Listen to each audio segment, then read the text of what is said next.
Hello everyone. So my name is Lokeshkumar Madabathula. Thanks for joining my sessions on optimizing data pipelines with Azure Data Factory. In these sessions, I will walk you through how to improve your data flows for faster processing and lower cost and less manual work. Let's get into the session. So today's data challenges. As you all knows that today data is huge. So we are getting the data from multiple systems like IoTs, streaming systems, and different files and file systems and different sources. So to handling this much huge data is nightmare and complex and challenges. And integrating all of these systems is definitely complex because there is no relations between these systems and they don't talk each other. So to integrating these many systems with the volume of this much volume of data is complex and challenges. And because of that, our process gets delays and getting the right insights and decision making gets poor. And it's like maintenance cost is more effective, so more cost. So to overcome these challenges, I will introduce new technology. So that is Azure Data Factory. The Azure Data Factory is one of the Azure's services. It's a cloud data integration tool. So there is a lot of advantages of the Azure Data Factory. I usually call it as ADF.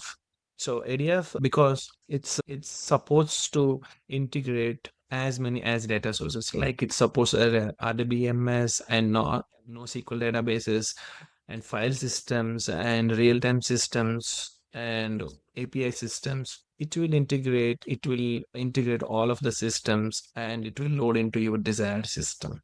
So let's get more insights about the data factory. So basically, Azure Data Factory architecture is depends on four more components. Four or more components, but the main components are the four. One is the linked services. The linked services is like connections between your data sources and your target systems.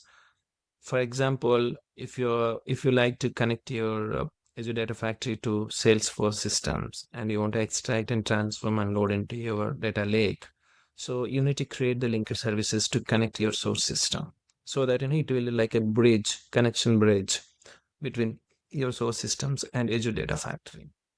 And then another component is data sets. Data sets is the real data structures. It's like your tables or files data structure. What table, what columns you need to for your target systems. And activities. The activities is the main configurable data transformations where you use actual your transformations and business rules. And then pipeline. Pipeline is nothing but like end-to-end solution from where your linked services, data sets, and activities altogether orchestration sequence of end-to-end solution is called pipeline. Let's get into another slide. So it's not only provides these many benefits and it's also reusable templates, pipeline templates. Suppose once you create one pipeline, you can use that for another requirements. Suppose if you have a Salesforce data, sales data and HR data, you can use the same pipeline for that, but with little tweaks, but you can reusable that pipeline. So because of that, you can reduce your manual work and cost. And another advantage is dynamic orchestrations. If suppose, as I said, an example, suppose if there is a new data comes into your source system or there is a data is edited, updated in your source system, the Azure Data Factory pipeline will automatically figure it out and it will runs the pipeline and load into your target system. So there is no manually you need to log into the system and you don't need to rerun the pipeline or run the pipeline. So it will automatically detects and it will load into your target systems. So we call it that event triggered execution. Because of that, so there is no manual intervention and it will reduce your cost. And another thing is error handling. So when a pipeline handles huge data with the different data sources, definitely there is an errors handling mechanism should be there. So the data factories also handles the errors very smartly. There is a retry mechanism in case if your pipeline fails in between. So it will retrace where it failed and from the checkpoint and it will process it further.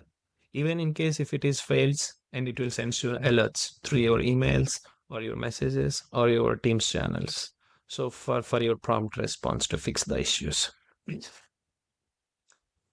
And because of these advantages, the when you use the ADF, and it will improve your business, and faster processing, 78% faster processing, and cost reduction goes to 63%, and resource efficiency can use be 42%, and you can make 90% of automation. So there is a case study like a financial services. There is an ETL pipeline with the legacy tools, and that was running for 8 hours. And when we introduced the ADF pipeline and with the same transformations and business logics, it got down to 45 minutes. Because of that, and the processing time dramatically reduced to from 8 hours to 45 minutes, like 91% improvement. So because of that, the maintenance cost reduced at 70% and delivering significance within quarters and within timelines. To implement these pipelines, so the best we should follow the best practices. Organize your pipelines. As I said, if your organization has the sales data and HR data or other CRM data, so you organize your pipelines accordingly, and always often check in your code into the gate and leverage runtime integrations, and also enable your Azure monitoring system so for a prompt response in case of any failures.